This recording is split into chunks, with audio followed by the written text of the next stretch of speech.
A Bill Gates. Los empresarios en la historia del siglo XX, con Diana Uribe. Hoy vamos a ver un personaje que es la otra cara de Hearst. Así como Thomas Alva Edison y Westinghouse son las dos caras, son dos caras diferentes de una misma moneda, que es la búsqueda de la electricidad.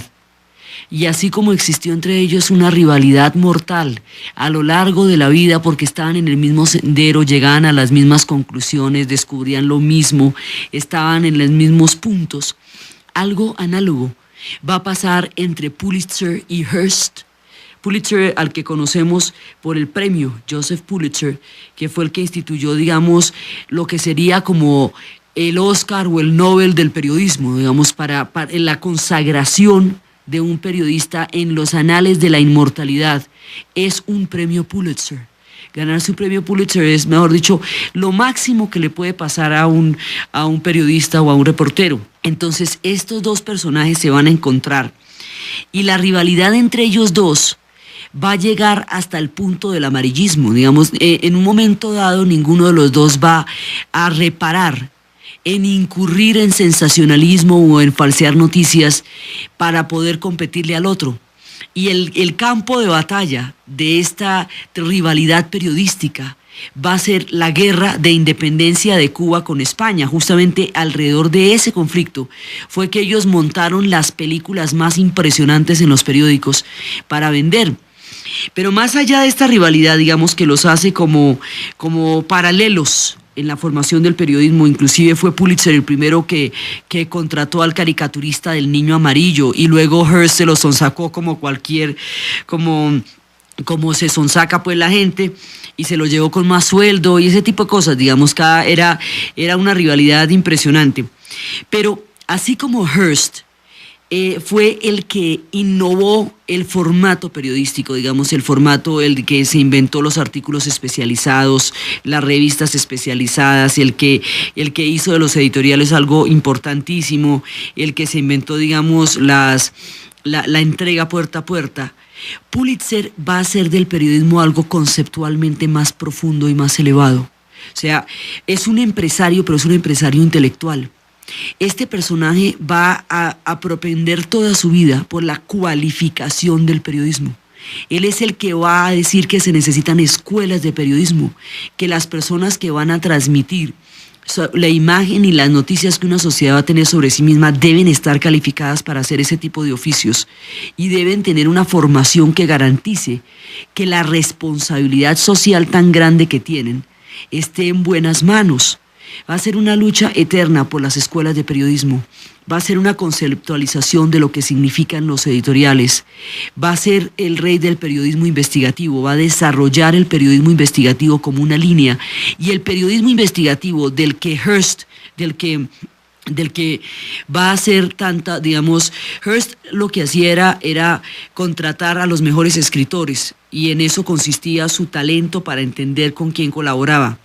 Pero lo que hacía Pulitzer era investigar todo lo que fuera contra la corrupción, todo lo que fuera, digamos, la corrupción pública o privada, los factores de podredumbre del poder. Todo eso fue lo que él investigó.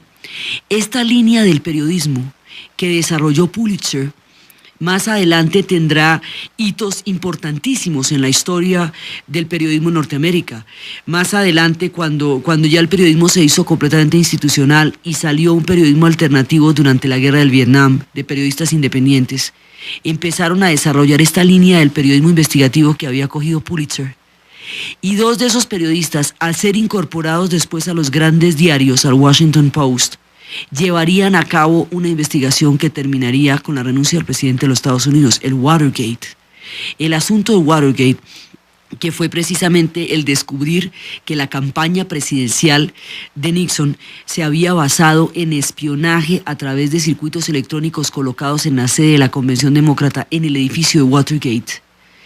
Esa investigación fue la que llevó por el encubrimiento, por ocultar pruebas, por obstrucción a la justicia y por mentira ante el pueblo norteamericano, a la denuncia y a la renuncia del presidente Nixon y de los hombres que estaban alrededor de él.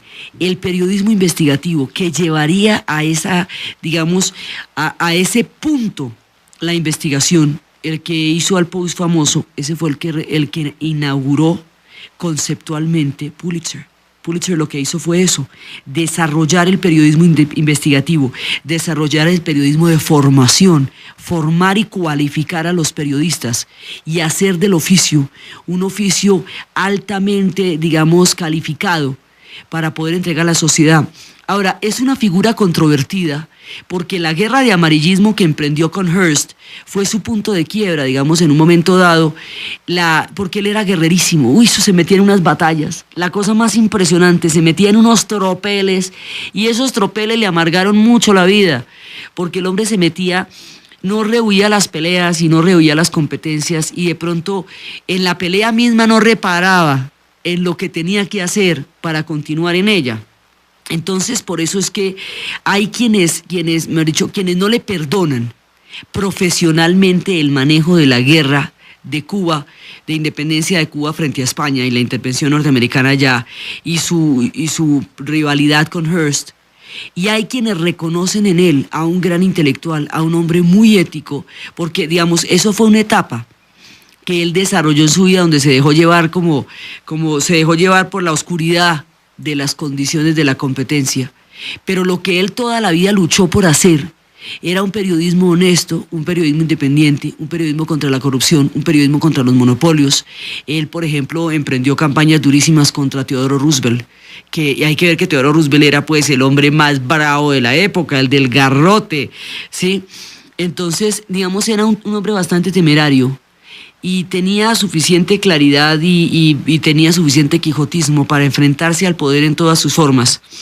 Y no le temblaba la mano para nada, para ejercer un periodismo, digamos, punzante, fuerte, de denuncia, de investigación, periodismo del que se precia hoy el medio de tener la mayor pasibilidad de opinión pública. Este hombre fue un luchador por la libertad de prensa, fue un luchador por el derecho a la opinión. O sea, hizo una cantidad de cosas importantísimas conceptualmente en el periodismo, pero cayó en el amarillismo en la pelea con Hearst.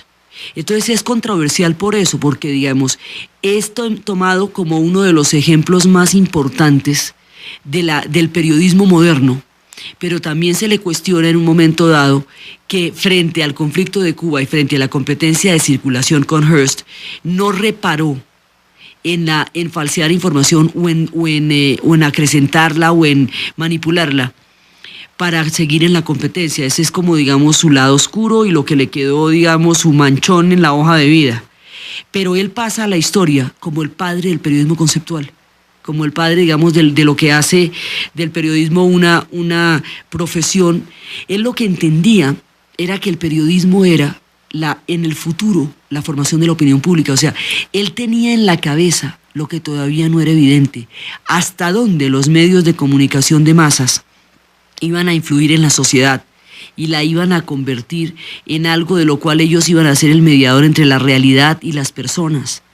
Él sabía eso, él entendía la responsabilidad histórica de la prensa y él empezó digamos, por eso era que insistía tanto en formar a la gente, porque él decía, tienen que formarse muy bien porque van a manejar una cosa delicadísima. Entonces él, por ejemplo, empresarialmente fue el que empezó con las afiliaciones, o sea, lo que son las suscripciones y las afiliaciones, eso se lo empezó, estaban los dos por una nariz, ¿no? Esto es como un photo finish, lo que es las innovaciones al periodismo entre Hearst y Pulitzer. Entonces Hearst mientras se inventa las suscripciones y las afiliaciones, entonces el otro se inventa el periodismo puerta a puerta, que es el que llevan los pelados a las casas. Entonces, digamos, cada uno va complementando un invento en esa loca carrera, pero entre los dos crean el periodismo moderno y siempre van a estar referidos el uno al otro, particularmente durante la guerra de independencia de Cuba, pero siempre van a estar referidos el uno al otro, siempre van a ser marcos el uno del otro, permanentemente dentro de esta escalada que los va a llevar a crear el periodismo moderno.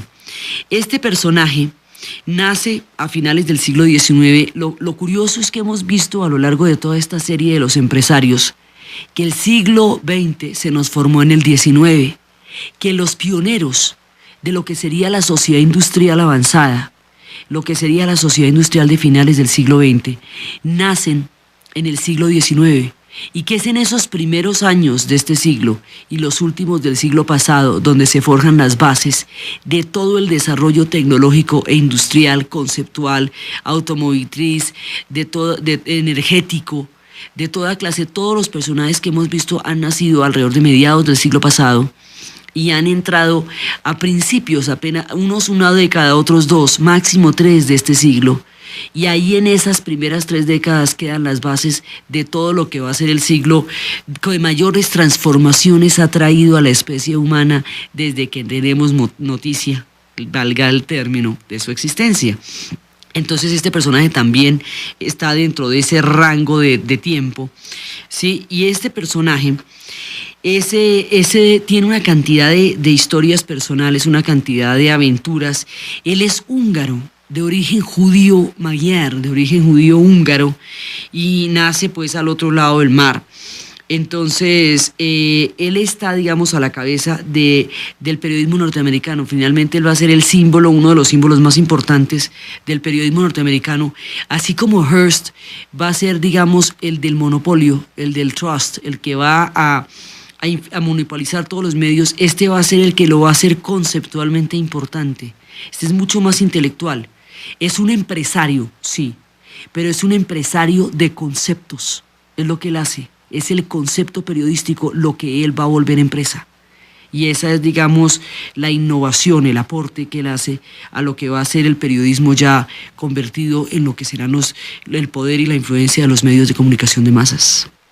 A Pulitzer se le conoce como un visionario, como un hombre indomable, literalmente indomable, como un cruzado contra la deshonestidad en el gobierno, como un hombre fiero, como una especie de halcón, como un competidor, pues bueno, ya vemos qué clase de competidor era, pues que no se le arrugaba ante nada, ni siquiera le arrugaba el sensacionalismo, si eso lo ayudaba a sacar adelante sus batallas.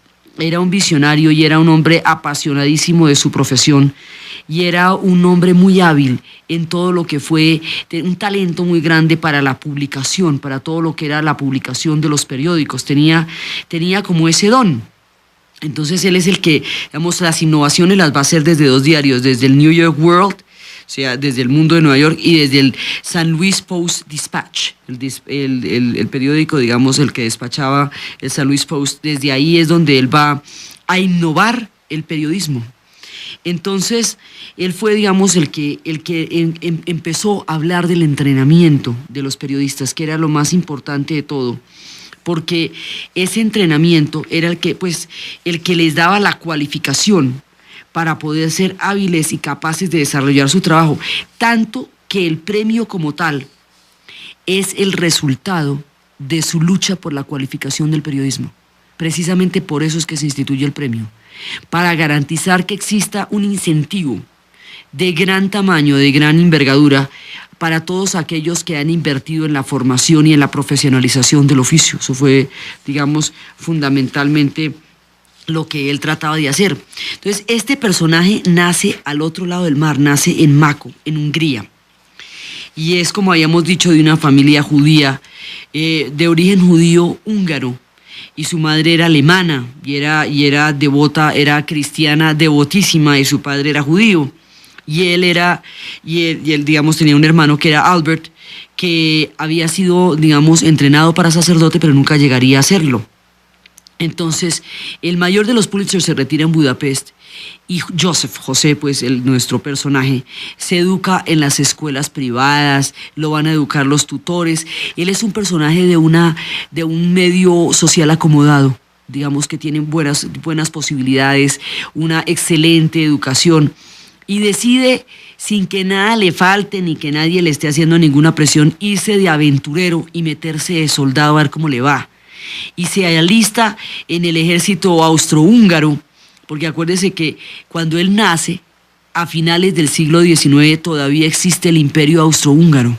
Austria y Hungría fueron un imperio que duró 600 años, que arrancó desde 1600 y pico y que va a terminar con la Primera Guerra Mundial y cuya disolución marca el nacimiento de un montón de países, como Checoslovaquia, como hoy la República Checa y Eslovaca, como Austria y Hungría, como lo que sería después parte de la Yugoslavia. Bueno, una parte importantísima de la Europa Central y Oriental viene del Imperio Austrohúngaro, entonces él es de ahí, él es del imperio y es de Hungría, digamos, de una parte importantísima del imperio. Entonces, por eso, él se mete en la legión extranjera, digamos, de los ejércitos para ir a prestar servicio a México. En esa época había una guerra, en el siglo XIX había una guerra entre los Habsburgo y los mexicanos, que fue donde estaba Maximiliano y Carlota, el emperador austrohúngaro, que lo mandaron para México, y pues imagínense, eso terminaron fusilándolo allá y Carlota se terminó volviendo loca, y bueno, eso es una historia de amor y dolor y de delirio, de mandar a los Habsburgo como para México. Uno dice, bueno, pero como para qué se meterían por allá. Bueno, pues en esas aventuras él se va a meter, pero no fue aceptado. Luego se trata de alistar en el ejército británico para ir de servicio a la India. Definitivamente él quería ir a los lugares más exóticos, pero su falta de... él tenía problemas de visión y una salud muy frágil, y es precisamente esa salud muy frágil la que le va a terminar arruinando buena parte de la vida, porque él va a pasar mucho tiempo enfermo, sus quebrantos de salud van a ser cada vez mayores, y más adelante, cuando sea todo un potentado, un hombre de empresa y un hombre riquísimo, nada de ese dinero le va a ayudar a poder superar los quebrantos de salud que van a ser cada vez mayores. Él siempre va a tener problemas de visión, de vista, y al final va a terminar casi ciego, lo cual, pues imagínense, para un periodista y un editor es una catástrofe. Entonces, por eso no lo aceptaron en el ejército británico para ir a servir a la India. Entonces se fue para Hamburgo, para Alemania, y a ver si por allá, por ese lado, le daban algún tipo de posibilidad militar. Finalmente logró enfilarse en unos regimientos que había en Norteamérica, que se habían hecho después de la Guerra Civil, y a través de este sistema de reclutamiento indirecto que se hacía después de la Guerra Civil norteamericana, él logró llegar a Boston, y así es que llega a América, y él va a ser el padre del periodismo norteamericano. Después de haber intentado el viaje a la India, después de haber intentado el viaje a México, después de haber intentado todo, va a terminar en Boston. Y es allá, en el barco donde llega a Boston, donde empieza la leyenda y donde empieza este hombre a desarrollar una carrera que cambiará para siempre la faz del periodismo norteamericano. Entonces él llega allá y llega y se consigue un agente y empieza, digamos, él se consigue como una especie de concesión, y de concesión de reclutamiento, era lo que él hacía, digamos, como su servicio al ejército no era desde el punto de vista estrictamente militar, porque él no tenía capacidades para eso, sino que él era como un agente reclutador. Se consiguió la concesión para eso, y eso fue lo que le permitió viajar. Entonces la concesión se la consigue en Alemania, y eso es lo que le va a permitir a él tener conexiones, y como hablaba alemán y hablaba francés, entonces eso le va a permitir, y después ya hablaría inglés, pero al dedillo, divinamente, y los idiomas, el dominio de los idiomas es el que le va a permitir a él también desarrollarse mucho, y eso también va a ser un énfasis que él va a hacer en toda la cualificación de los periodistas, que los periodistas tienen que saber idiomas para poder entender el mundo al cual se van a dirigir. Él no repara en el tipo de trabajos que tiene que hacer. Durante esos tiempos de Boston en que estaba de agente de reclutamiento, el tipo también estaba de maletero, también trabajó de camarero, estuvo en una librería mercantil, estuvo en todas partes. Él era un botones en los hoteles, traía maletas, mejor dicho, él se metió en la que tocara. Por eso le digo que era un aventurero, porque era un hombre que tenía una posición económica en Hungría privilegiada, y que hubiera podido, digamos, dedicarse a la comodidad como lo haría su hermano Albert, que sí se dedicó a vivir bien. Este hombre se fue a pasar trabajos y a levantarse la vida, a buscarse la vida como fuera. Entonces, en la librería llegaba la gente a jugar ajedrez y el tipo se ponía a mirar cómo jugaban ajedrez y se va habituando a los jugadores de ajedrez y entonces empieza como a imprimir como unos manuales de ajedrez y a meterse en las conversaciones y a editar los manuales de ajedrez. Entonces, allá va a estar un personaje que tenía un periódico que era el Westlife Post, y le ofreció su primer trabajo al ver que este hombre tenía talento para la edición y la publicación, que él podía convertir cualquier anécdota en una publicación, y eso empieza a ser alrededor de las conversaciones de la gente que jugaba ajedrez. Entonces, ahí es cuando él empieza a trabajar, y 4 años más tarde, ya en 1862, él se ha creado una reputación de ser un empresario incansable, que puede entender todo el funcionamiento. Y es ahí cuando él va a comprar un periódico que estaba en bancarrota a los 25 años. Todos estos empresarios, la mayoría de ellos son digamos, precocísimos. A los 25 años, este hombre ya era un editor y ya tenía una serie de revistas y de negocios que iban emergiendo, hasta que en 1878 se convierte en el propietario del San Luis Post-Dispatch, que es lo que lo va a catapultar en la escena periodística. Ahí es, digamos, pero claro, en 1878 ahí es la guerra con Cuba. Entonces, en ese mismo año se casa con una mujer protestante que se llama Kate Davis. Ella es de la iglesia episcopal y él, pues, un inmigrante judío que había sido un vagabundo y que había caminado calles y todas esas cosas, y se va transformando a través de su figuración y su entrada por la puerta grande del mundo del periodismo en un ciudadano americano de un inglés muy, pero muy bueno, en un escritor, en un editor, en un extraordinario conocedor del idioma, un hombre elegantísimo, súper bien vestido, chusco, mejor dicho, un tipo totalmente play, así de los más elegantes y de los más distinguidos del mundo social, y se dedica en una época a las fiestas y a todo el mundo social y a todo un estilo de vida que también tendría Hearst como ciudadano Kane. También, digamos, nuestro ciudadano Kane va a tener una época de grandes fiestas en Xanadu, y va a tener toda su historia con la corista. Este no es muy mujeriego, a diferencia de Hearst, digamos, que se moría por las coristas. Este no, este se moriera por los periódicos. Tenía una pasión, digamos, la pasión profesional a él le abarcó casi toda la vida. En realidad, él más que vivir, trabajó. Y fue el trabajo lo que finalmente lo terminó mellando, lo terminó medrando la salud. Entonces, todo esto le va a dar hasta cuando le cae la posibilidad de convertirse en el editor en jefe del New York World. Cuando se mete con el New York World, ahí en ese momento el hombre se entrega totalmente al periodismo y deja toda esta vida social, deja toda esta cantidad de tiempos en los cuales se le veía siempre en las publicaciones de notas sociales, donde tocaba, ¿no? En la fiesta que tocaba estar, con el que tocaba estar, y este hombre, pues, en esta elegancia, ya no. Ahí se va a meter en el New York World y esa va a ser su pasión. Y empieza a trabajar desde la que sale el sol hasta por la tarde, en la noche, y se empieza a volver, es un hombre sumamente perfeccionista y controla cada detalle del periódico. Es como, digamos, él tiene mucho de artista también, tiene mucho de intelectual y tiene mucho de artista. Y ese manejo tan minucioso, tan detallado, tan riguroso de lo que va a ser el periódico es lo que le va a dar también la calidad a los periódicos que el tipo va a dirigir. Entonces, él empieza, ahí es cuando empieza su énfasis en el periodismo investigativo, en los artículos, en los editoriales que apuntaban al denuncio de la corrupción gubernamental, al denuncio de la corrupción de todos aquellos que evadían impuestos o que se habían enriquecido a través de las evasiones de impuestos, o a través del juego ilegal, o a través de, digamos, esa denuncia permanente de todos los dineros sucios. Era lo que a él le dio ese sello característico del periodismo, y eso empezó a vender como arroz.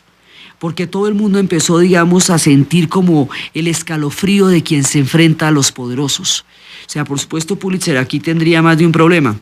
Entonces, él se va a meter de frente contra los corruptos, contra todo dinero mal habido, contra los dineros de apuestas ilegales que después se van a limpiar a través de negocios con fachadas aparentemente correctas. Contra todo eso se va a meter. Y eso le va a dar una circulación. Digamos, ellos descubren, algunos decían que era populista, pero era efectivo. Descubren la circulación que tiene la denuncia. Descubren que esto de desentronizar a los poderosos es una manera de vender periódicos. Él lo hace porque era un cruzado, digamos, lo hace porque él es un pendenciero, se metía en unas batallas durísimas, pero también lo hace empresarialmente, digamos, las dos cosas, pero fundamentalmente lo hace para establecer objetivos morales en el periodismo.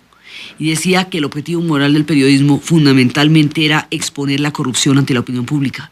Eso fue, digamos, como su idea de lo que debía ser el periodismo. Mientras que Hearst se inclina muchísimo por el periodismo de entretención, por el periodismo digamos, Hearst también va a tener escritores durísimos como Ambrose Bierce, va a tener columnistas polémicos, debates de puntos de vista totalmente diferentes al interior de su propio periódico. Pero Hearst va a tener mucho énfasis en el entretenimiento, en los monitos, en las secciones del domingo, en los periódicos, en las secciones de las amas de casa. No, el énfasis de los periódicos de Hearst va a estar en la denuncia, en la lucha anticorrupción, en el periodismo investigativo, en llevar la verdad hasta sus últimas consecuencias. Y esto es una tradición que se ha venido dando a lo largo de la historia del periodismo. Por ejemplo, cuando André Dreyfus fue acusado injustamente de traición al ejército francés durante la guerra de Alsacia y Lorena, Émile Zola denunció en un periódico un artículo que se llamaba J'accuse, y esa fue la base para entrar a investigar la verdad sobre el capitán Dreyfus, que llevaría a la corrupción más grande que se dio en el ejército francés, demostrando su inocencia y demostrando cómo él fue víctima de un complot antisemita y cómo a raíz de eso se crearía la decisión de buscar el Estado de Israel. Digamos, este tipo de periodismo, el que hace Zola en Francia con el asunto, con el affaire Dreyfus, el que hace Pulitzer en el World, en el New York World, el que harían Woodward y Bernstein en el Washington Post, que llevaría al asunto Watergate, es una vertiente importantísima del periodismo norteamericano, y es tal vez lo que más lo caracteriza o lo que más prestigio le ha dado como un periodismo que forma opinión pública.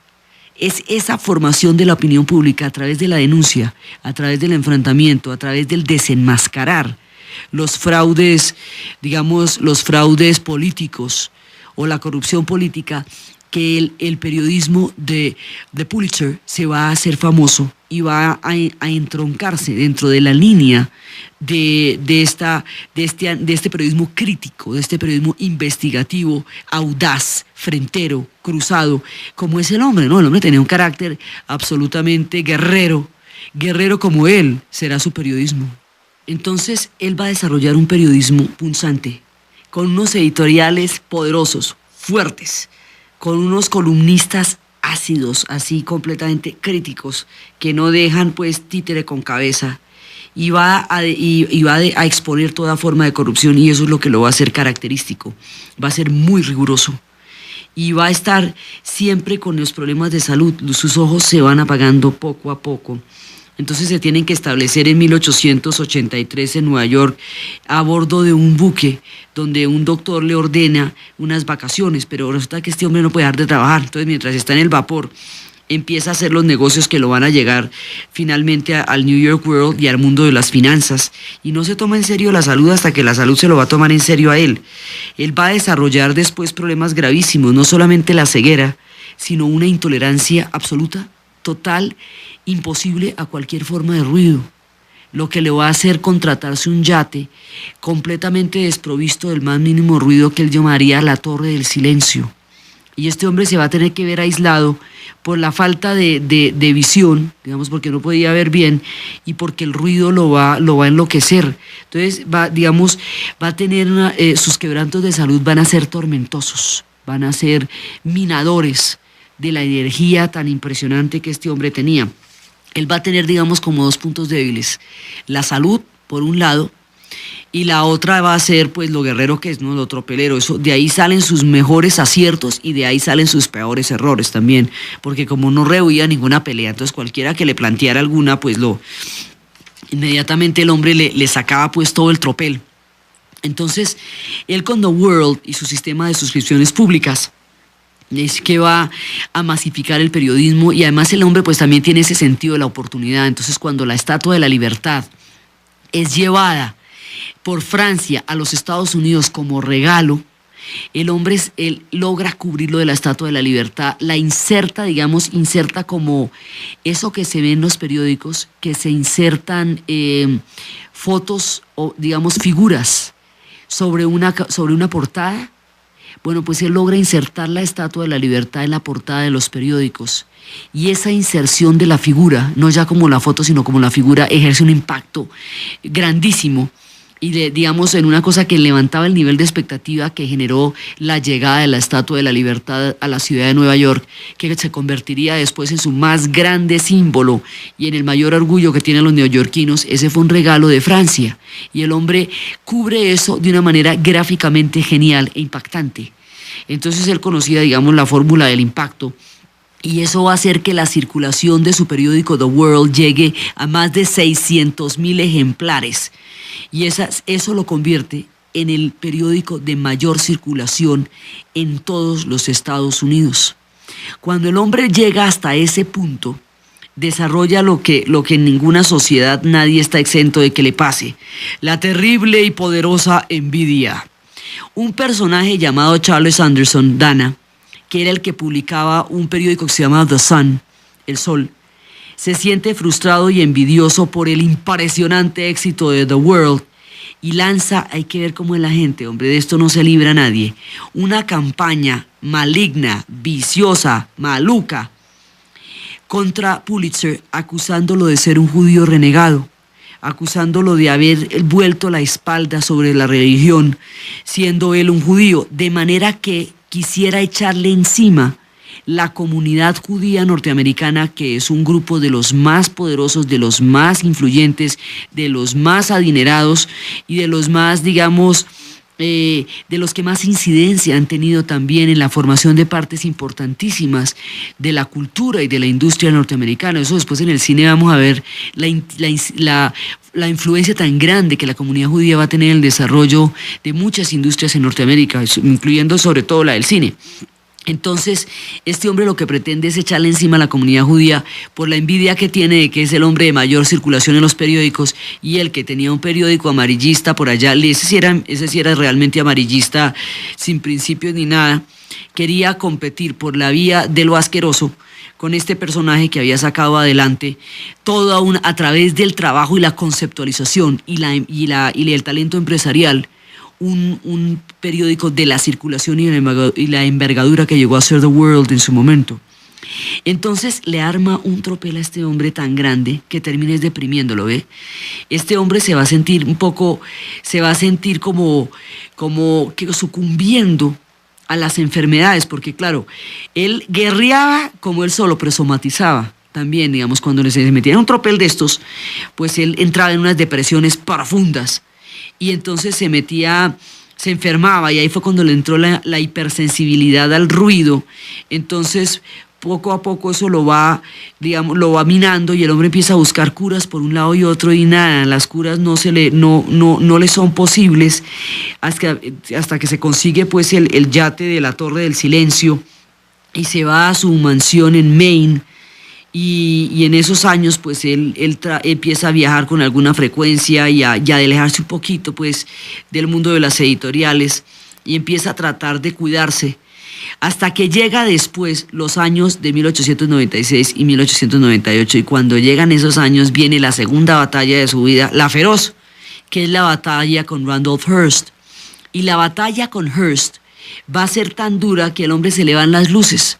Porque ¿cómo se explican ustedes que un hombre que ha luchado tanto por la ética del periodismo, por la cualificación, por la profesionalización del oficio, por la manera como, por la responsabilidad histórica que eso tiene, vaya a incurrir en inventarse, falsear o acrecentar noticias para vender periódicos.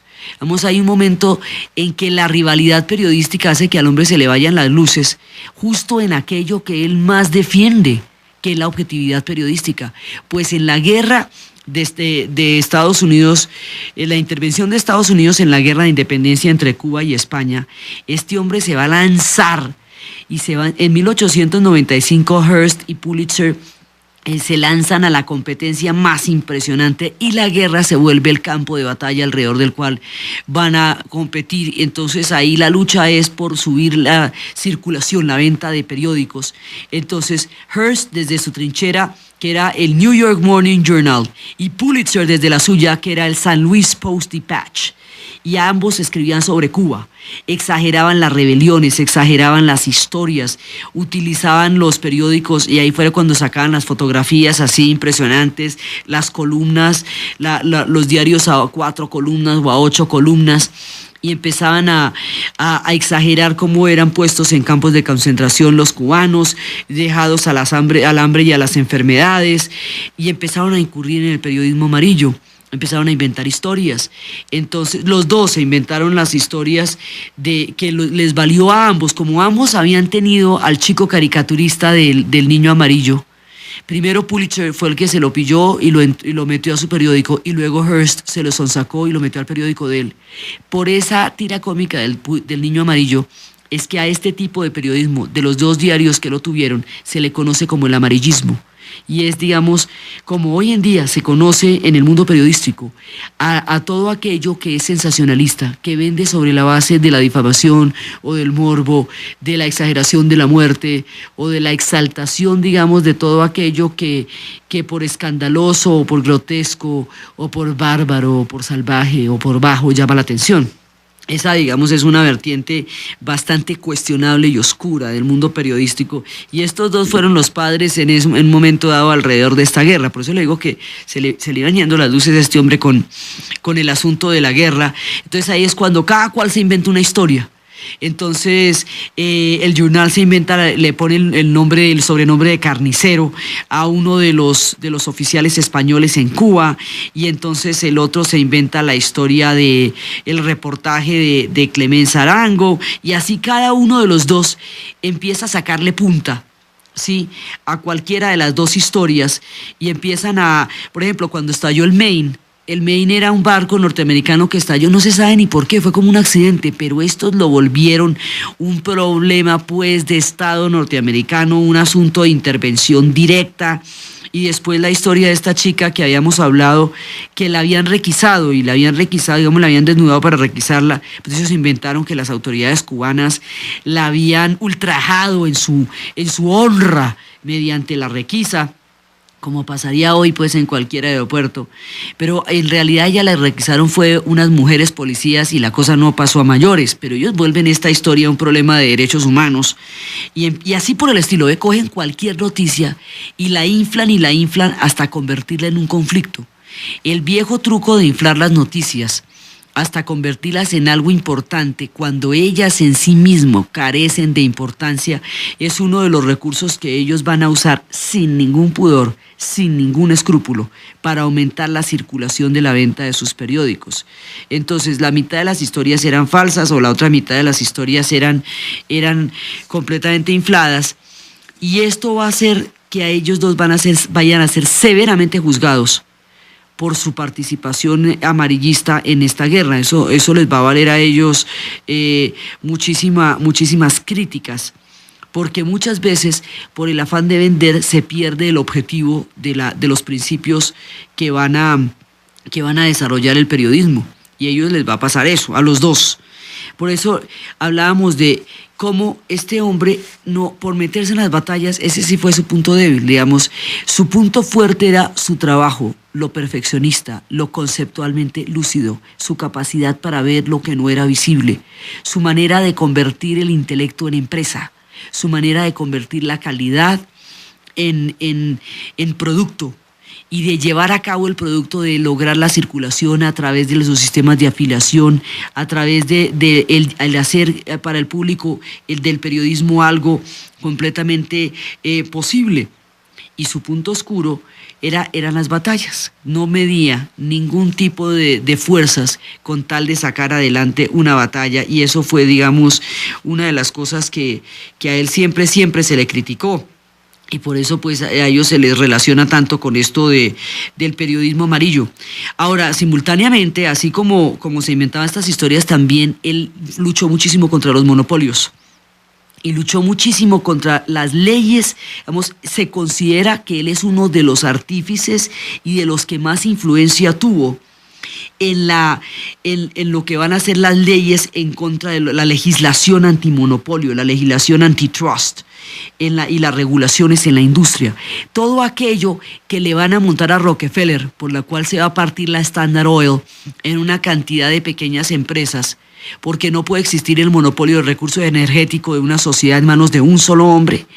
Eso es el trabajo de Pulitzer, precisamente la ley antimonopolios. La ley antimonopolios que también tendría en honor a su propio principio que cobijar a Hearst, porque Hearst fue un monopolio. Entonces, este es un defensor de la opinión pública y la defiende desde el ataque a toda forma de monopolio en la información, en los recursos energéticos, en cualquiera de sus formas, porque considera que eso es contrario a la sociedad civil y contrario a la opinión pública. Su lucha por un periodismo independiente, no comprometido con el poder, no involucrado en los grandes intereses, sino un periodismo capaz de ser una especie de guardián, de vigía del funcionamiento de la sociedad, lo va a llevar a un artículo profundamente fuerte contra el presidente Theodore Roosevelt y contra el banquero J.P. Morgan, entre otros. Mejor dicho, eso era la crema del poder. Por supuesto, fue llevado a las cortes y fue llevado a investigación. Y cuando la corte lo declaró inocente de todo cargo y él fue aplaudido por una crucial victoria por la libertad de prensa, porque lo que él se jugaba ahí era que a ningún periodista se le podía procesar legal o judicial o criminalmente por cuestionar a un presidente, ni a un banquero, ni a miembro ninguno del poder. Y en este punto fue muy serio, digamos, a diferencia del conflicto con Cuba, donde ya hemos hablado suficiente de su gran pecado en un momento dado. Esto fue una cosa hecha con toda seriedad. Digamos, él fue implacable en el no difamar a la gente.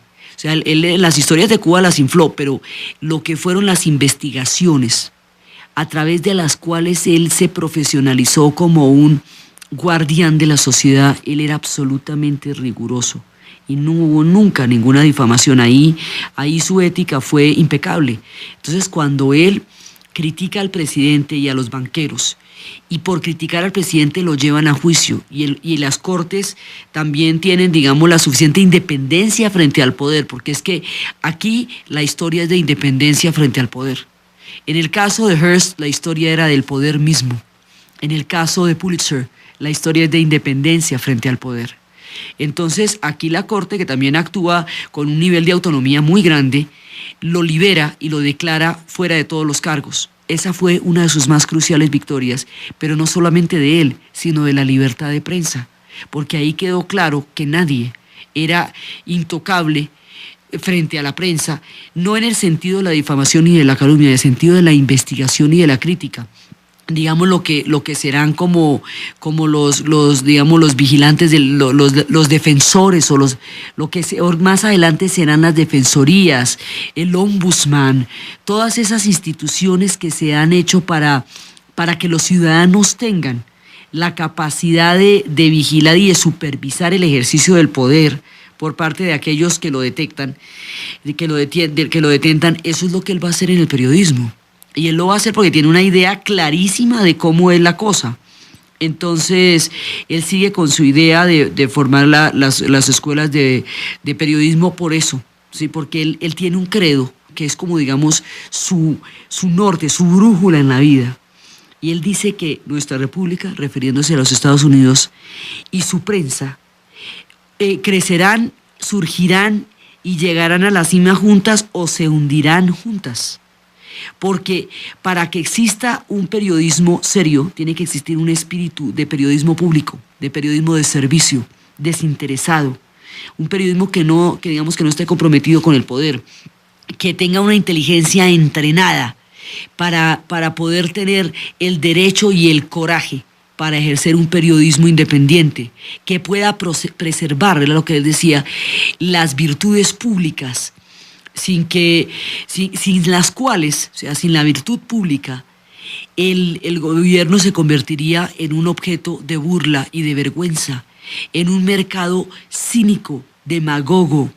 Sin este tipo de ejes, la prensa se podría convertir en una prensa mercenaria, se podría convertir en una prensa demagógica, se podría convertir en una prensa que reprodujera los intereses del poder y que a la vez formara ese mismo tipo de opinión, hiciera de las personas mercaderes de lo que leen, hiciera de las personas parte de los intereses creados, y crearía, digamos, el poder más importante que en el futuro existirá. Y aquí está, mire, esto lo está diciendo él por ahí en 1910. El poder más importante que va a existir en la República va a quedar en las manos de los periodistas de las futuras generaciones. Eso, digamos, en eso consiste su capacidad de visión, que contrasta con su progresiva ceguera en términos de salud y su visión universal en términos de mirada sobre el mundo. Él dice, en el futuro, el poder más importante va a estar en las manos de las futuras generaciones de periodistas. Por eso las manos de las futuras generaciones de periodistas tienen que ser manos calificadas, profesionales, porque lo que les va a tocar a ellos va a ser delicadísimo. Y es por la ética, por la seriedad, por la visión, por lo importante del periodismo que él va a insistir en la formación de escuelas. Ese siempre va a ser, digamos, su objetivo. Las escuelas van a garantizar que haya un nivel de preparación lo suficientemente refinado y elevado para que los periodistas puedan acceder, digamos, para que no a cualquiera se le vaya a dar un poder de esos, sino que exista una garantía de que quien tenga ese poder haya recibido una preparación. O sea, guardadas las proporciones, es lo mismo que un médico o un dentista. Se le va a confiar la vida y la salud de la gente a un personaje que mínimamente tiene que tener una cualificación profesional para hacerlo, porque lo que hace es demasiado delicado. Pues para él la prensa es más o menos lo mismo, O sea, es tan delicada que tiene que tener un nivel de preparación, de idoneidad, que haga que la opinión pública, que es tan importante, esté en manos de gente que sepa qué hacer con ella, que tenga independencia de criterio, que no se arrodille ante los intereses, que no la mercantilice, que no la utilice como una manera de... O sea, él, digamos, él tiene muy claro entre ser un empresario y mercantilizar el periodismo. O sea, él como empresario va a llevar el periodismo hasta las cumbres a través de la investigación y la exposición a la corrupción, no a través de la mercantilización del oficio. Y en ese sentido es un hombre súper serio. Entonces, en honor a él, por eso es que se va a instaurar el premio, digamos, porque la idea de él es que el periodismo tiene que aportar a la sociedad, tiene que mejorar la opinión pública y la opinión de la sociedad. Su idea, siempre que hablamos de cada uno de estos inventores, hablamos de cuál es su interés fundamental a través del invento. El interés de este hombre es la virtud pública a través del periodismo. Eso es lo que lo va a animar en la vida, aunque la embarre a veces. Entonces, él muere en 1911, muere en unos quebrantos de salud, muere ciego, sin soportar el ruido, con unas permanentes bronquitis. Muere, digamos, con unos quebrantos de salud muy grandes, muere después de haber librado amarguísimas batallas, después de haber conocido una fortuna colosal. Imagínense lo que era tener el periódico de mayor circulación en todo el país, en los Estados Unidos, en la época en que se estaba desarrollando el periodismo. Muere siendo una leyenda, muere habiendo tenido una rivalidad mortal con Hearst. Y los dos como en un periodismo finish, ahí sí, digamos, era un photo finish el uno frente al otro, cada uno tratando de avanzar un pasito más, y entre los dos pues crean el periodismo moderno. Era un hombre solitario y sus batallas lo llevan precisamente al aislamiento. Su terquedad de temperamento, digamos, su incapacidad para dar marcha atrás, lo lleva hasta las últimas consecuencias de cada una de sus batallas, y eso también va a ser devastador para él.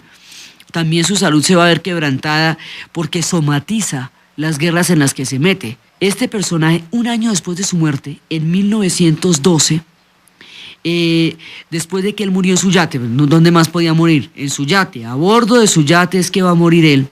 La Universidad de Columbia va a fundar la primera escuela de periodismo, la oficial, ¿sí? Y a partir de ahí, el primer premio Pulitzer se entrega en 1917 bajo la supervisión de la junta de los principales editores y publicadores de periódicos, así como del presidente y del consejo académico de la Universidad de Columbia.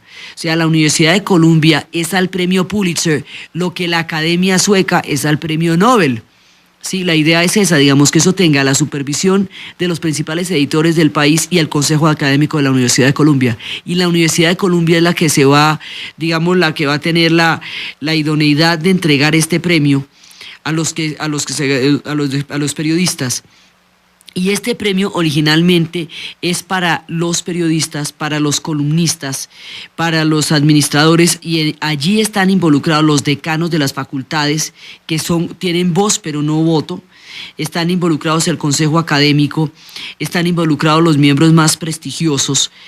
La idea es que las personas que vayan a entregar un premio de estos son personas que tengan también la idoneidad que pretenden de aquellos a quienes van a premiar. El objetivo del premio es aportar a la sociedad norteamericana y a la sociedad en su conjunto, aquel que desarrolle visiones que esclarecen y hagan entendible un proceso de la sociedad, aquel que entregue críticas, aquel que sean lo suficientemente lúcidas para mostrar puntos de vista, aquel que escriba obras que enriquezcan la visión que tienen los hombres de la cultura, aquellos que aporten de una manera en que engrandezcan, enriquezcan y hagan más virtuosa, más imaginativa y más veraz la cultura. Esos son los que van a ganar los Pulitzer. Entonces, originalmente el Pulitzer es puramente periodístico, pero más adelante van a surgir una serie de categorías a través de las cuales el premio se va a ir ampliando y va a llegar al mundo de las artes y las letras, hasta llegar a los escritores, a las obras de teatro también. Las obras de teatro son parte del premio Pulitzer. Más adelante se van a ir introduciendo más y más categorías, como pasaría como en el Nobel, que el Nobel también va introduciendo, originalmente es de la paz, pero va introduciendo más y más categorías. Estos premios es para los innovadores, son para los que aportan en el oficio y en la sociedad, es para los que construyen a través de su quehacer. Es un premio emérito, fundamentalmente basado en el enriquecimiento de la especie a través de los oficios. Es el espíritu, y en ese sentido tiene el espíritu que Pulitzer quiso que tuviera el periodismo. Tiene la ética y los principios que Pulitzer quiso para el periodismo. Entonces, ellos por ejemplo, hay una categoría, para ejemplo, de servicio público meritorio que un periódico realice con los recursos de los que disponga, a través de las editoriales, a través de las fotografías, a través de los reportajes gráficos. Hay otros para las noticias de última hora, digamos, para las noticias de lo que llamaríamos las chivas, ¿sí? Los reportajes locales de noticias que en un momento dado son los primeros en ser captados. Para los periodismos hay otro que es fundamental, que es para el ejemplo de reportaje de investigación, para equipos o individuales que se presenten en artículos o en series. Hay otros que son para periodistas, para reportajes explicativos, que sean capaces de aclarar, iluminar, dar significado, dar contexto, hacer claro o demostrar un hecho de la sociedad a través del manejo magistral de la materia y de la presentación lúcida y de una escritura impecable. Esto es de forma y de fondo. Entonces, aquellos que hagan reportajes, que hagan más entendible al mundo para quienes lo escuchan, esos son los que reciben este premio. También para los reportajes de asuntos internacionales, de asuntos nacionales, para los corresponsales de las Naciones Unidas, cuando existirán más adelante las Naciones Unidas, para los que se han distinguido como ejemplo de creación literaria, para los grandes comentaristas, para los más distinguidos críticos, para los editorialistas que han manejado la excelencia, para los de, también como él es el del niño amarillo y todo también, entonces va a haber un premio para la caricatura. Eso va a ser muy importante para su periódico, para aquellos que han logrado entender asuntos de la sociedad y hacerlo visible. O sea, son premios de opinión y son premios gráficos también, son de manejo de la fotografía, son de manejo del reportaje, son de manejo de la escritura también de una manera impecable. Hay uno específicamente para aquellos que recrean a través de la ficción la vida americana. Hay otros para la historia de los Estados Unidos, para la autobiografía de los americanos. Digamos, hay una serie de premios que son muy particulares de la cultura norteamericana y de aportes a la cultura por ella misma. Y hay otros que son muchísimo más universales. Hay otros que van a llevar al mundo del teatro, que van a llevar al mundo de los guiones y al mundo del drama, porque se va a encontrar que desde la creatividad también se aporta a la cultura. Entonces, el espíritu de estos premios, que hoy por hoy son sinónimo de consagración y de inmortalidad para quien se los gana, es el aporte de una sociedad que a través de las artes, a través de las letras, a través del periódico y a través de las publicaciones, sea capaz de enriquecerse a sí misma. Y en eso va la ética que él quiso dejar, porque este era un hombre conceptual, y fue su conceptualización la que hizo empresa, fue su concepto la que volvió profesionalización del oficio. Fue su visión la que creó las escuelas de periodismo en el mundo. Fue su talento la que convirtió el periodismo también en una empresa de grandísima circulación. Él logró combinar su carácter aventurero, su espíritu guerrero, su talante indomable, su profunda habilidad periodística, su perfeccionismo, con un sentido de la ética, de la importancia de la opinión pública, del talento para la circulación de los diarios, así como de la importancia de la opinión desde el punto de vista de un defensor de los intereses de una sociedad. Por eso hay un premio que lleva su nombre, que es equivalente al Nobel en el periodismo, y por eso es la otra cara de la moneda de lo que habíamos visto que era el personaje de Hearst. Entonces el personaje de hoy es la otra cara, pero son parte de una misma historia. Pulitzer fue el personaje de hoy desde la ética y la conceptualización del periodismo. Gracias. De Graham Bell a Bill Gates. Los empresarios en la historia del siglo XX, con Diana Uribe. Que va a ser famoso y va a entroncarse dentro de la línea de este periodismo crítico, de este periodismo investigativo, audaz, frentero, cruzado, como es el hombre, ¿no? El hombre tenía un carácter absolutamente guerrero como él será su periodismo. Entonces, él va a desarrollar un periodismo punzante, con unos editoriales poderosos, fuertes, con unos columnistas ácidos, así completamente críticos, que no dejan pues títere con cabeza, y va a exponer toda forma de corrupción, y eso es lo que lo va a hacer característico. Va a ser muy riguroso y va a estar siempre con los problemas de salud. Sus ojos se van apagando poco a poco. Entonces se tienen que establecer en 1883 en Nueva York a bordo de un buque donde un doctor le ordena unas vacaciones, pero resulta que este hombre no puede dejar de trabajar. Entonces, mientras está en el vapor, empieza a hacer los negocios que lo van a llegar finalmente al New York World y al mundo de las finanzas, y no se toma en serio la salud hasta que la salud se lo va a tomar en serio a él. Él va a desarrollar después problemas gravísimos, no solamente la ceguera, sino una intolerancia absoluta, total, imposible a cualquier forma de ruido, lo que le va a hacer contratarse un yate completamente desprovisto del más mínimo ruido, que él llamaría la torre del silencio. Y este hombre se va a tener que ver aislado por la falta de visión, digamos, porque no podía ver bien, y porque el ruido lo va a enloquecer. Entonces, va a tener sus quebrantos de salud van a ser tormentosos, van a ser minadores de la energía tan impresionante que este hombre tenía.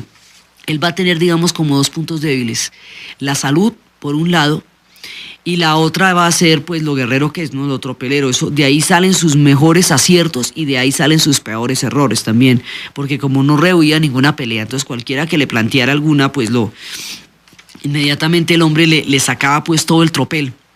Entonces, él con The World y su sistema de suscripciones públicas es que va a masificar el periodismo, y además el hombre pues también tiene ese sentido de la oportunidad. Entonces, cuando la Estatua de la Libertad es llevada por Francia a los Estados Unidos como regalo, él logra cubrir lo de la Estatua de la Libertad, la inserta, inserta como eso que se ve en los periódicos, que se insertan fotos o figuras sobre una portada.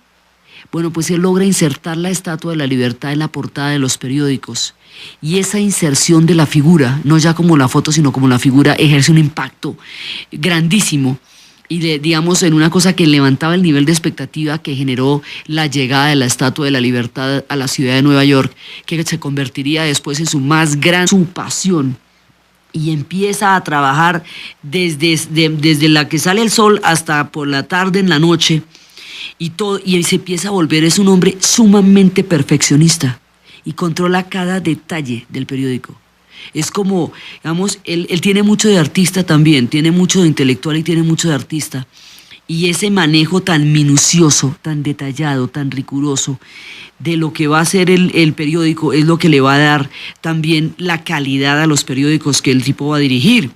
Entonces, ahí es cuando empieza su énfasis en el periodismo investigativo, en los artículos, en los editoriales que apuntaban al denuncio de la corrupción gubernamental, al denuncio de la corrupción de todos aquellos que evadían impuestos o que se habían enriquecido a través de las evasiones de impuestos, o a través del juego ilegal, o a través de, esa denuncia permanente de todos los dineros sucios.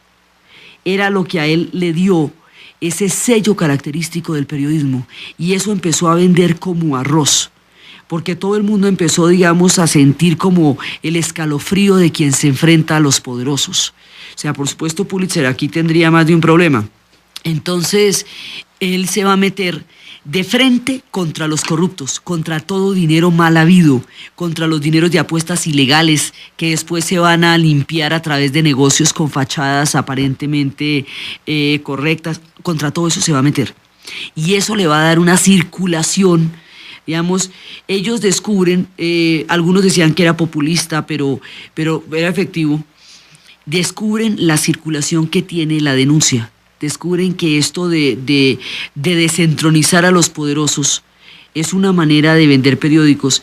Él lo hace porque era un cruzado, lo hace porque él es un pendenciero, se metía en unas batallas durísimas, pero también lo hace empresarialmente, las dos cosas, pero fundamentalmente lo hace para establecer objetivos morales en el periodismo. Y decía que el objetivo moral del periodismo fundamentalmente era exponer la corrupción ante la opinión pública. Eso fue, como su idea de lo que debía ser el periodismo. Mientras que Hearst se inclina muchísimo por el periodismo de entretención, por el periodismo Hearst también va a tener escritores durísimos como Ambrose Bierce, va a tener columnistas polémicos, debates de puntos de vista totalmente diferentes al interior de su propio periódico. Pero Hearst va a tener mucho énfasis en el entretenimiento, en los monitos, en las secciones del domingo, en los periódicos, en las secciones de las amas de casa. No, el énfasis de los periódicos de Hearst va a estar en la denuncia, en la lucha anticorrupción, en el periodismo investigativo, para los administradores, y allí están involucrados los decanos de las facultades, que tienen voz pero no voto. Están involucrados el consejo académico, están involucrados los miembros más prestigiosos. La idea es que las personas que vayan a entregar un premio de estos son personas que tengan también la idoneidad que pretenden de aquellos a quienes van a premiar. El objetivo del premio es aportar a la sociedad norteamericana y a la sociedad en su conjunto, aquel que desarrolle visiones que esclarecen y hagan entendible un proceso de la sociedad, aquel que entregue críticas, aquel que sean lo suficientemente lúcidas para mostrar puntos de vista, aquel que escriba obras que enriquezcan la visión que tienen los hombres de la cultura, aquellos que aporten de una manera en que engrandezcan, enriquezcan y hagan más virtuosa, más imaginativa y más veraz la cultura. esos son los que van a ganar los Pulitzer. Entonces, originalmente el Pulitzer es puramente periodístico, pero más adelante van a surgir una serie de categorías a través de las cuales el premio se va a ir ampliando y va a llegar al mundo de las artes y las letras, hasta llegar a los escritores, a las obras de teatro también. Los obras de teatro son parte del premio Pulitzer. Más adelante se van a ir introduciendo más y más categorías, como pasaría como en el Nobel, que el Nobel también va introduciendo, originalmente es de la paz, pero va introduciendo más y más categorías. Estos premios es para los innovadores, son para los que aportan en el oficio y en la sociedad, es para los que construyen a través de su quehacer. Es un premio emérito, fundamentalmente basado en el enriquecimiento de la especie a través de los oficios. Es el espíritu, y en ese sentido tiene el espíritu que Pulitzer quiso que tuviera el periodismo. Tiene la ética y los principios que Pulitzer quiso para el periodismo. Entonces, ellos por ejemplo, hay una categoría, para ejemplo, de servicio público meritorio, que un periódico realice con los recursos de los que disponga, a través de las editoriales, a través de las fotografías, a través de los reportajes gráficos. Hay otros para las noticias de última hora, digamos, para las noticias de lo que llamaríamos las chivas, ¿sí? Los reportajes locales de noticias que en un momento dado son los primeros en ser captados. Para los periodismos hay otro que es fundamental, que es para el ejemplo de reportaje de investigación, para equipos o individuales que se presenten en artículos o en series. Hay otros que son para periodistas, para reportajes explicativos, que sean capaces de aclarar, iluminar, dar significado, como el que se inventó, digamos, la entrega puerta a puerta. Pulitzer va a hacer del periodismo algo conceptualmente más profundo y más elevado. O sea, es un empresario, pero es un empresario intelectual. Este personaje va a propender toda su vida por la cualificación del periodismo. Él es el que va a decir que se necesitan escuelas de periodismo, que las personas que van a transmitir la imagen y las noticias que una sociedad va a tener sobre sí misma deben estar calificadas para hacer ese tipo de oficios, y deben tener una formación que garantice que la responsabilidad social tan grande que tienen esté en buenas manos. Va a ser una lucha eterna por las escuelas de periodismo, va a ser una conceptualización de lo que significan los editoriales, va a ser el rey del periodismo investigativo, va a desarrollar el periodismo investigativo como una línea, y el periodismo investigativo del que va a hacer tanta, digamos, Hearst lo que hacía era contratar a los mejores escritores, y en eso consistía su talento para entender con quién colaboraba. Pero lo que hacía Pulitzer era investigar todo lo que fuera contra la corrupción, todo lo que fuera, digamos, la corrupción pública o privada, los factores de podredumbre del poder. Todo eso fue lo que él investigó. Esta línea del periodismo que desarrolló Pulitzer más adelante tendrá hitos importantísimos en la historia del periodismo en Norteamérica. Más adelante, cuando ya el periodismo se hizo completamente institucional y salió un periodismo alternativo durante la guerra del Vietnam, de periodistas independientes, empezaron a desarrollar esta línea del periodismo investigativo que había cogido Pulitzer. Y dos de esos periodistas, al ser incorporados después a los grandes diarios, al Washington Post, llevarían a cabo una investigación que terminaría con la renuncia del presidente de los Estados Unidos, el Watergate. El asunto de Watergate, que fue precisamente el descubrir que la campaña presidencial de Nixon se había basado en espionaje a través de circuitos electrónicos colocados en la sede de la Convención Demócrata en el edificio de Watergate. Esa investigación fue la que llevó, por el encubrimiento, por ocultar pruebas, por obstrucción a la justicia y por mentira ante el pueblo norteamericano, a la denuncia y a la renuncia del presidente Nixon y de los hombres que estaban alrededor de él. El periodismo investigativo que llevaría a esa, digamos, a ese punto la investigación, el que hizo al Post famoso, ese fue el que inauguró conceptualmente Pulitzer. Pulitzer lo que hizo fue eso, desarrollar el periodismo investigativo, desarrollar el periodismo de formación, formar y cualificar a los periodistas y hacer del oficio. Ella es de la Iglesia Episcopal y él pues un inmigrante judío que había sido un vagabundo y que había caminado calles y todas esas cosas, y se va transformando a través de su figuración y su entrada por la puerta grande del mundo del periodismo en un ciudadano americano de un inglés muy, pero muy bueno, en un escritor, en un editor, en un extraordinario conocedor del idioma, un hombre elegantísimo, súper bien vestido, chusco, mejor dicho, un tipo totalmente play, así de los más... de los más elegantes y de los más distinguidos del mundo social, y se dedica en una época a las fiestas y a todo el mundo social y a todo un estilo de vida que también tendría Hearst como Ciudadano Kane.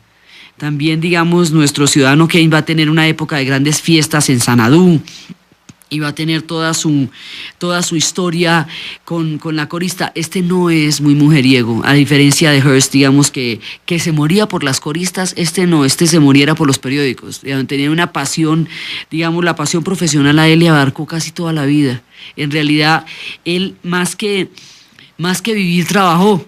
Y fue el trabajo lo que finalmente lo terminó mellando, lo terminó medrando la salud. Entonces, todo esto le va a dar hasta cuando le cae la posibilidad de convertirse en el editor en jefe del New York World.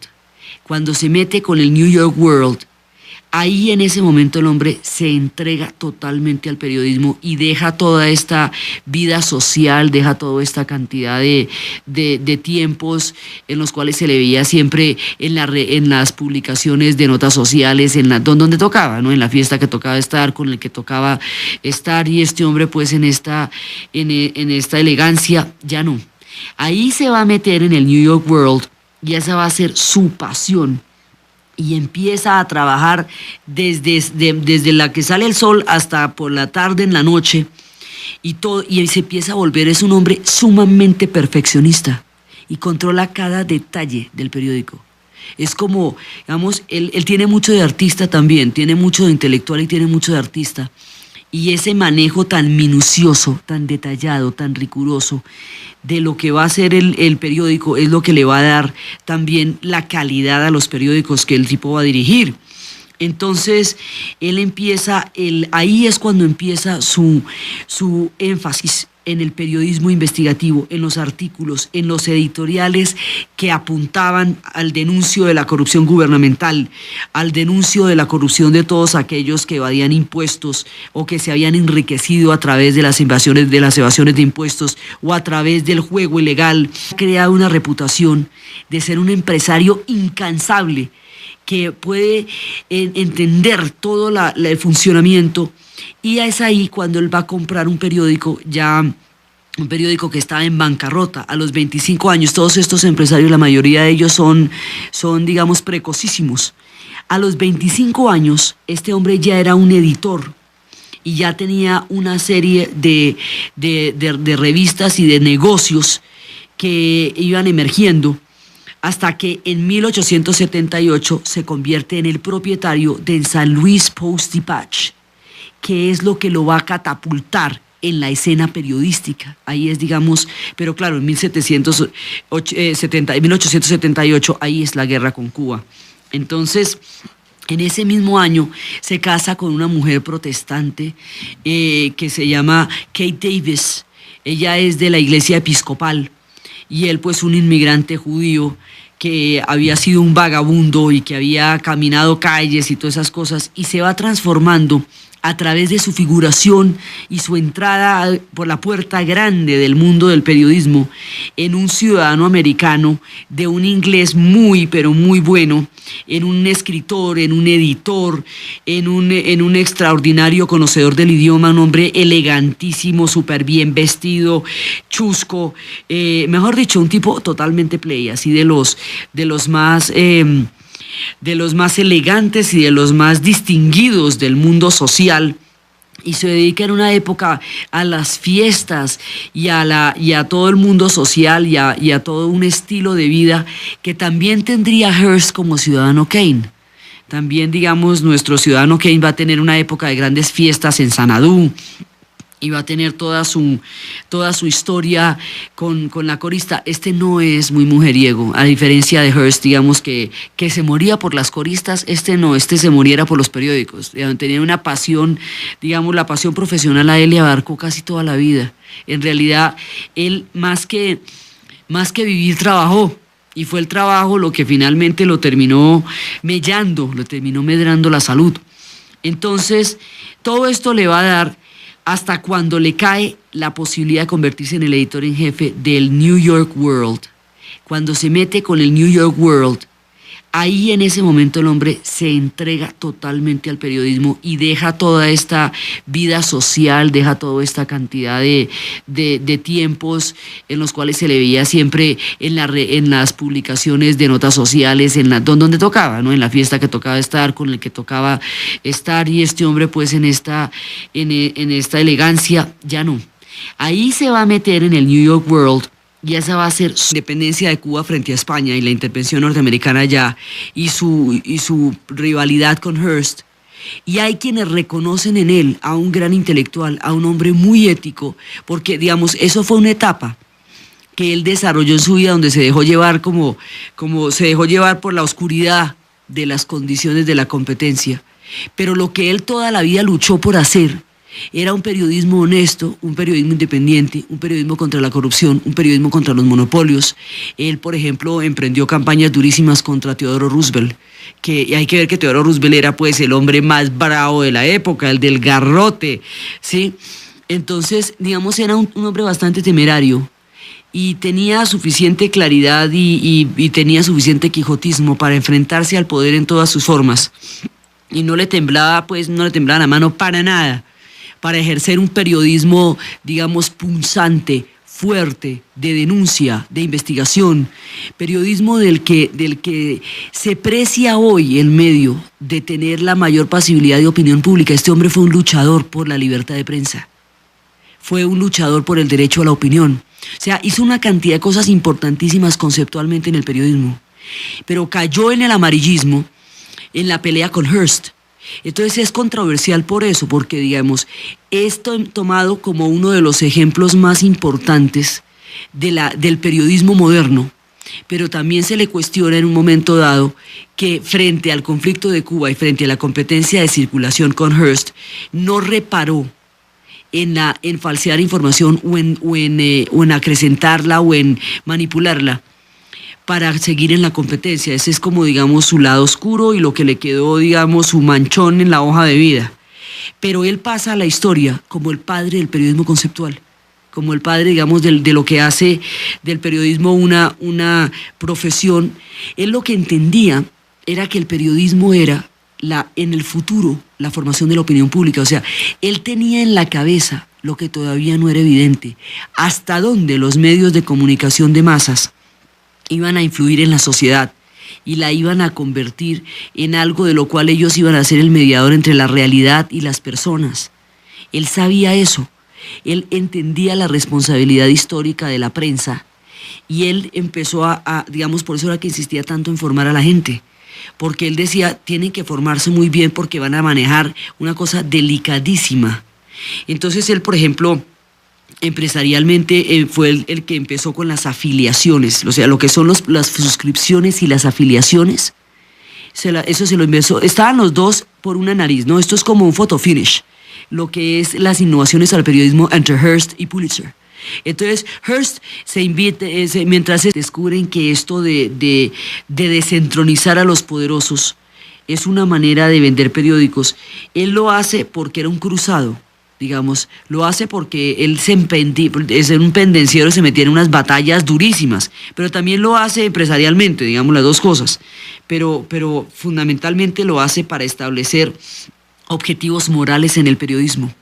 Y decía que el objetivo moral del periodismo fundamentalmente era exponer la corrupción ante la opinión pública. Eso fue, digamos, como su idea de lo que debía ser el periodismo. Mientras que Hearst se inclina muchísimo por el periodismo de entretención, por el periodismo digamos, Hearst también va a tener escritores durísimos como Ambrose Bierce, va a tener columnistas polémicos, debates de puntos de vista totalmente diferentes al interior de su propio periódico. Pero Hearst va a tener mucho énfasis en el entretenimiento, en los monitos, en las secciones del domingo, en los periódicos, en las secciones de las amas de casa.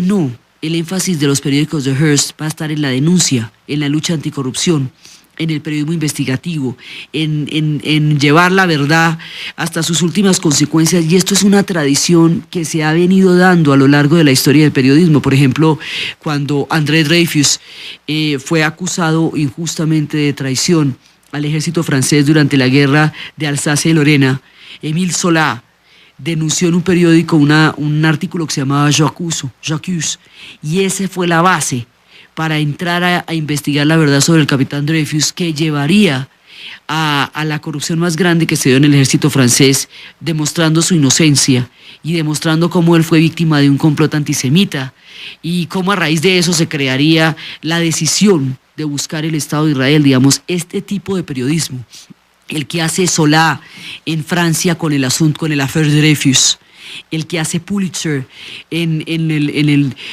World, en el New York World, el que harían Woodward y Bernstein en el Washington Post, que llevaría al asunto Watergate, es una vertiente importantísima del periodismo norteamericano, y es tal vez lo que más lo caracteriza o lo que más prestigio le ha dado como un periodismo que forma opinión pública. Es esa formación de la opinión pública a través de la denuncia, a través del enfrentamiento, a través del desenmascarar los fraudes, digamos, los fraudes políticos o la corrupción política, que el periodismo de Pulitzer se va a hacer famoso y va a entroncarse dentro de la línea de este periodismo crítico, de este periodismo investigativo, audaz, frentero, cruzado, como es el hombre, ¿no? El hombre tenía un carácter absolutamente guerrero como él será su periodismo. Entonces, en producto, y de llevar a cabo el producto, de lograr la circulación a través de los sistemas de afiliación, a través de el hacer para el público del periodismo algo completamente posible. Y su punto oscuro eran las batallas. No medía ningún tipo de fuerzas con tal de sacar adelante una batalla, y eso fue, digamos, una de las cosas que a él siempre se le criticó. Y por eso pues a ellos se les relaciona tanto con esto del periodismo amarillo. Ahora, simultáneamente, así como se inventaban estas historias, también él luchó muchísimo contra los monopolios. Y luchó muchísimo contra las leyes. Digamos, se considera que él es uno de los artífices y de los que más influencia tuvo en lo que van a ser las leyes en contra de la legislación antimonopolio, la legislación antitrust, y las regulaciones en la industria. Todo aquello que le van a montar a Rockefeller, por la cual se va a partir la Standard Oil en una cantidad de pequeñas empresas, porque no puede existir el monopolio del recurso energético de una sociedad en manos de un solo hombre. Eso es el trabajo de Pulitzer, precisamente la ley antimonopolios. La ley antimonopolios que también tendría en honor a su propio principio que cobijar a Hearst, porque Hearst fue un monopolio. Entonces, este es un defensor de la opinión pública y la defiende desde el ataque a toda forma de monopolio en la información, en los recursos energéticos, en cualquiera de sus formas, porque considera que eso es contrario a la sociedad civil y contrario a la opinión pública. Su lucha por un periodismo independiente, no comprometido con el poder, no involucrado en los grandes intereses, sino un periodismo capaz de ser una especie de guardián, de vigía del funcionamiento de la sociedad, lo va a llevar a un artículo profundamente fuerte contra el presidente Theodore Roosevelt y contra el banquero J.P. Morgan, entre otros. Mejor dicho, eso era la crema del poder. Por supuesto, fue llevado a las cortes y fue llevado a investigación. Y cuando la corte lo declaró inocente de todo cargo y él fue aplaudido por una crucial victoria por la libertad de prensa, porque lo que él se jugaba ahí era que a ningún periodista se le podía procesar legal o judicial o criminalmente por cuestionar a un presidente, ni a un banquero, ni a miembro ninguno del poder. Y en este punto fue muy serio, digamos, a diferencia del conflicto con Cuba, donde ya hemos hablado suficiente de su gran pecado en un momento dado. Esto fue una cosa hecha con toda seriedad. Vamos, él fue implacable en elegancia, ya no. Ahí se va a meter en el New York World y esa va a ser su pasión.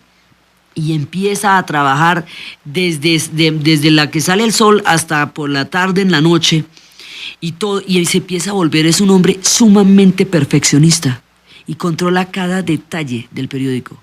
Es como, digamos, él tiene mucho de artista también, tiene mucho de intelectual y tiene mucho de artista.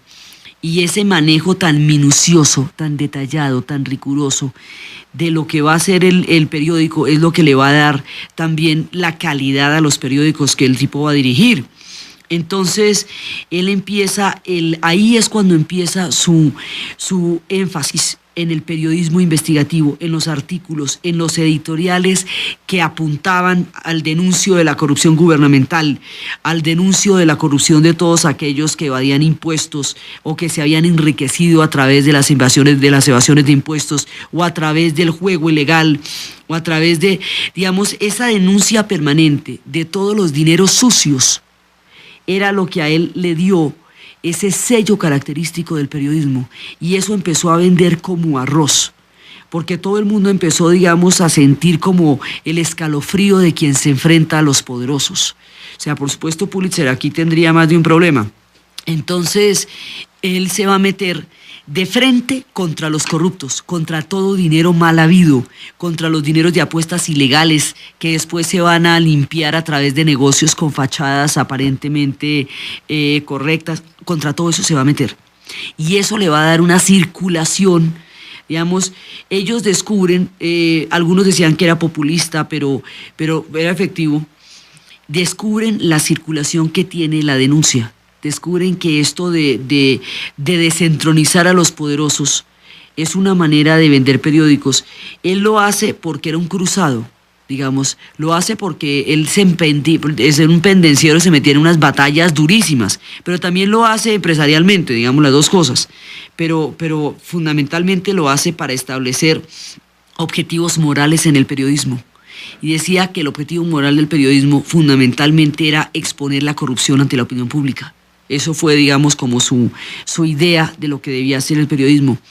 Mientras que Hearst se inclina muchísimo por el periodismo de entretención, por el periodismo digamos, Hearst también va a tener escritores durísimos como Ambrose Bierce, va a tener columnistas polémicos, debates de puntos de vista totalmente diferentes al interior de su propio periódico.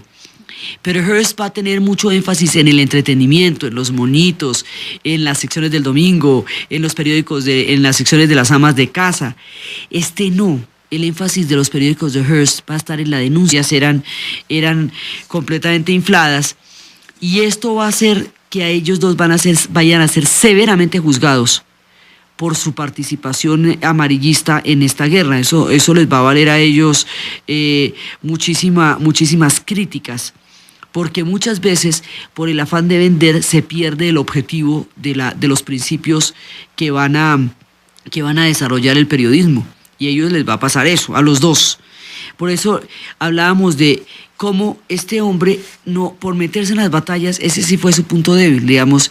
Su punto fuerte era su trabajo, lo perfeccionista, lo conceptualmente lúcido, su capacidad para ver lo que no era visible, su manera de convertir el intelecto en empresa, su manera de convertir la calidad en producto, y de llevar a cabo el producto, de lograr la circulación a través de los sistemas de afiliación, a través de el hacer para el público del periodismo algo completamente posible.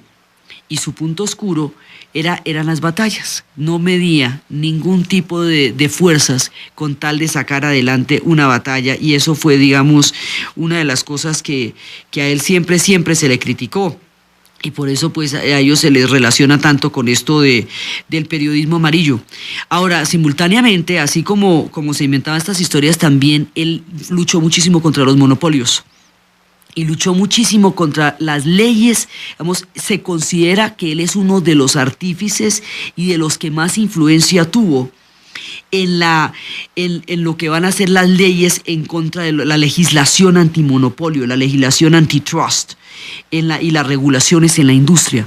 Todo aquello que le van a montar a Rockefeller, por la cual se va a partir la Standard Oil en una cantidad de pequeñas empresas, porque no puede existir el monopolio del recurso energético de una sociedad en manos de un solo hombre. Eso es el trabajo de Pulitzer, precisamente la ley antimonopolios. La ley antimonopolios que también tendría en honor a su propio principio que cobijar a Hearst, porque Hearst fue un monopolio. Entonces, este es un defensor de la opinión pública y la defiende desde el ataque a toda forma de monopolio en la información, en los recursos energéticos, en cualquiera de sus formas, porque considera que eso es contrario a la sociedad civil y contrario a la opinión pública.